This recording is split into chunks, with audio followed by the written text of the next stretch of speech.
Hello and welcome to this video about trial and improvement. So let's start with the big question. What is trial and improvement?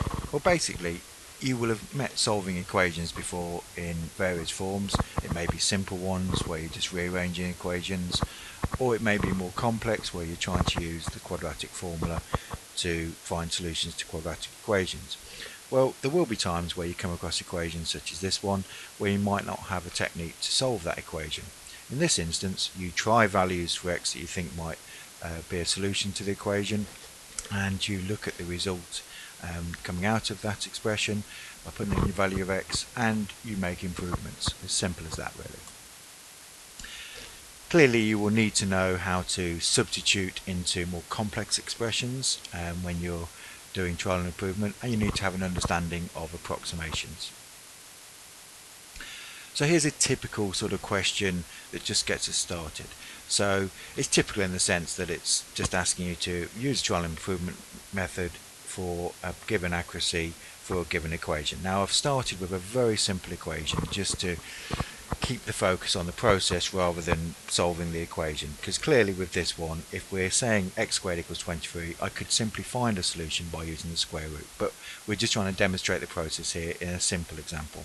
So you won't be given a table like this. More than likely you'll have to construct your own table. So we have a column where we're going to put our x values in, a column where we're doing the function that's given here, and then we make a decision which is basically comparing the x squared value with the 23 that we're trying to get.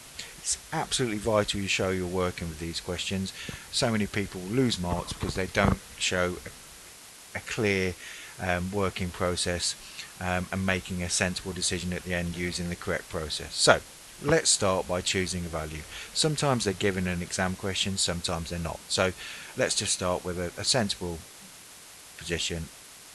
We know that 4 squared is 16, so if x is 4 that I've chosen, x squared would be 16 because 4 squared is 16. We're trying to get 23, this is 16, so this is too small. So let's try a bigger number. Well, it wasn't too far off, so I'm going to try 5, and I do know that 25 is 5 squared, which is too big.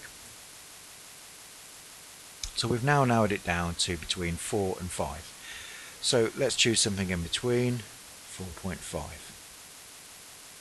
So this is where I start to use a calculator. 4.5 squared, which is 20.25. Clearly trial and improvement is only going to come up on a calculator paper. 20.25 is too big, too small, sorry. So 20.25 is too small. So let's try 4.7. So let's try 4.7 squared. 22.09, which is too small. And we're going to try, so that's too small, let's try 4.8.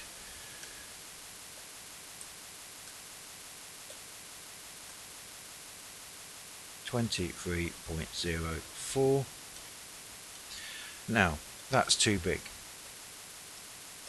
Now notice that I haven't gone beyond one decimal place. A very common mistake is to go to 2 decimal places before you've narrowed it down. I now know that it's between 4.7 and 4.8.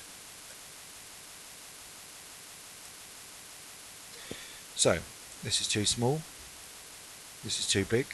So what we're going to do is we're going to try the value in between these two, which is 4.75. Okay, so 4.75, let's put that in the calculator.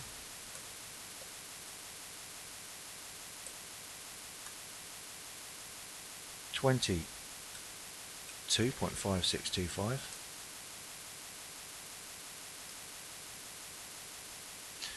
which is too small. So I now know this halfway value is too small. So this tells us that it's in between these two, because it's going to be either 4.75 something, so 4.76 something, 4.77 something. Either way, when we round it to one decimal place, it's going to be 4.8.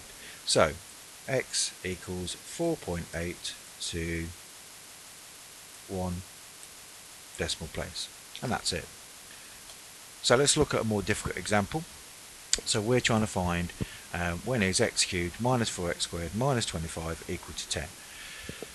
So let's start with a value 5. Again, we're not given any indication of where the solution might be, so we're literally just starting with any value here and working from there. So we're going to do 5 cubed minus 4 lots of 5 squared minus 25, which is 0. So that's too small. Well, it's not too far off. I'm going to try 6. So 6 cubed minus 4 times 6 squared minus 25 is 47. Okay, so 47, clearly it's bigger than 10, so we're putting too big. So now we're going to go in between 5 and 6. We know it's between 5 and 6 because one was too small and one was too big. So go to the next level of accuracy, which is 1 decimal place. So let's try 5.5. 5.5 cubed minus 4 lots of 5.5 squared minus 25, which is 20.375. That's too big. So we need to go smaller. Let's go 5.3. 5.3 cubed minus 4 lots of 5.3 squared minus 25 is 11.517. Still too big. Pretty close though, so I'm going to go 5.2. 5.2 cubed minus 4 lots of 5.2 squared minus 25 is 7.448, which is too small.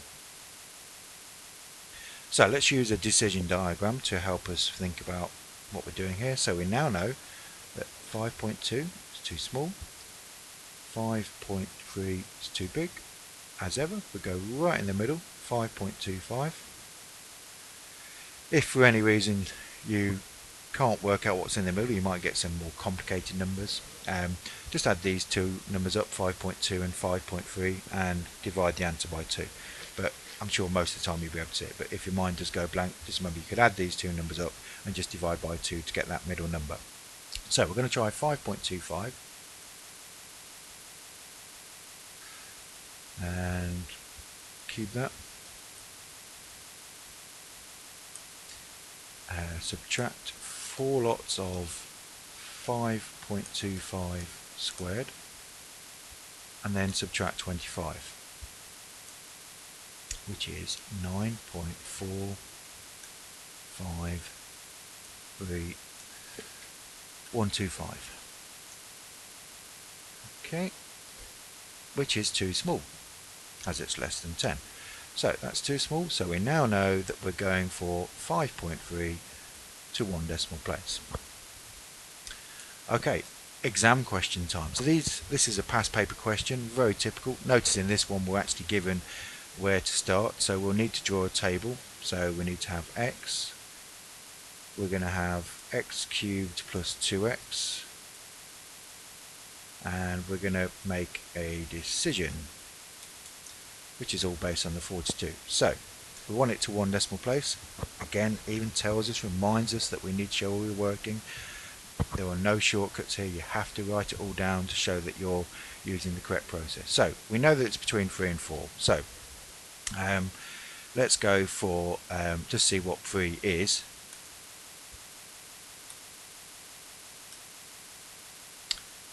3 cubed, add 2 lots of 3 is equal to 33.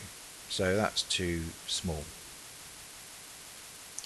We know it's between 3 and 4. Let's just go for 3.5 and see what that gives us. So 3.5 cubed, add 2 lots of 3.5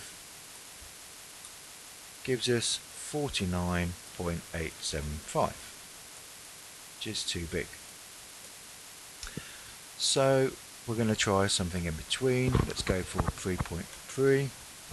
3.3 cubed, add 2 lots of 3.3, 42.537.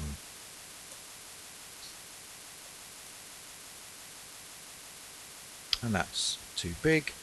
So 3.2 cubed, add 2 lots of 3.2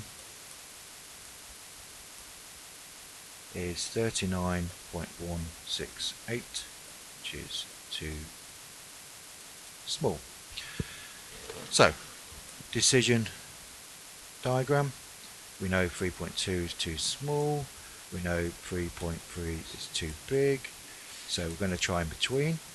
3.25. See what that gives us. 3.25. Cube that. Add 2 lots of 3.25.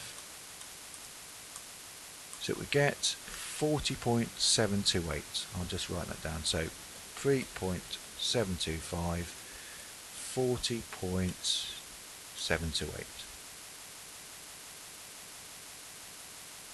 which is too small. So that's too small. So it's going to be 3.3 to 1 decimal place. So that will get you full marks in the question. Just a reminder, some key points there are to show all you're working. So a table like this would be great, and make sure that you check the middle number at the end. So you check the middle value between the two 1 decimal place values you've narrowed it down to. Now I'm just going to show you finally, for the very last part, a little error that is a very common mistake. So lots of students say to me, sir, why can't I just use these values and say, well, we're trying to get 10, this is clearly closer to 10 than this one, so if I was trying to find this one to the nearest integer, surely I just use x equals 3 because it's closer to 10. Well, if I just show you the middle value between 2 and 3, it's 2.5, which actually, if you look at our decision diagram, remember we're doing this one to the nearest integer, so 2 would be too big, and 3 would be too small. 2.5 is also too small, so it's actually going to be between here. So if we're rounding this one to the nearest integer, then it would actually be 2. Now let's have a look at a diagram just to see why this works. So you can see here, because this curve shoots off towards 40 as it gets really close to 2, this is why we're getting this strange thing happening. And it just demonstrates why you cannot use this technique, and it's so often used and people lose marks because of it. So you can't just look at these values and say which is closer to 10. Okay, that's closer to 10, so I'm going to use this value. You must look at the middle value and then consider something like this decision diagram. You can see from the diagram that the actual value that gives you 10 would be somewhere like there. Okay, so it's really important you do not use that technique by looking at these and seeing which one is closer. So that's all we've got for trial and improvement. I hope that's been useful for you, and see you again in another video.